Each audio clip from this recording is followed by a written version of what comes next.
Okay, so we're going to look at how do I solve a quadratic using completing the square. So first I want to set it to 0, okay? Now, the next thing I want to do is I want to make sure that everything on the left has an x. So anything that doesn't have an x, I move it to the right. Okay, so that means I'm going to add 4 to both sides because that does not have an x. So now I have x squared plus 16x moon equals 4. Okay, so right now I have everything with an x on the left, everything without an x on the right. Okay, now I'm going to add some number to both sides. Boom. Okay.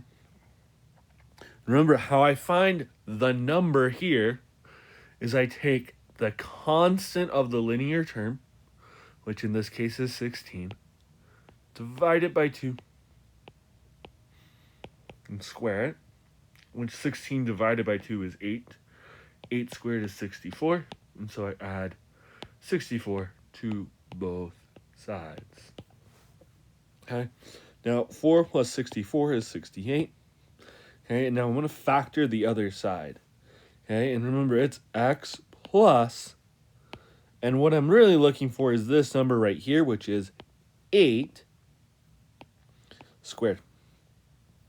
Okay, now with completing the square, I want to combine it with solving with quadratics. So I want to take the square root of both sides. Boom, plus or minus. Okay, and so I get x plus 8.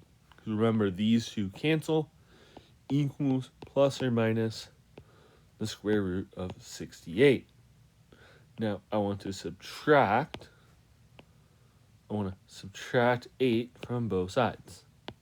And so I get x equals negative 8 plus or minus the square root of 68. Okay? And that is how I'm going to leave my answer when I'm completing the square. Now, if I want to take the step further and say x equals negative 8 plus 68, or x equals negative 8 minus 68, that's okay. Okay?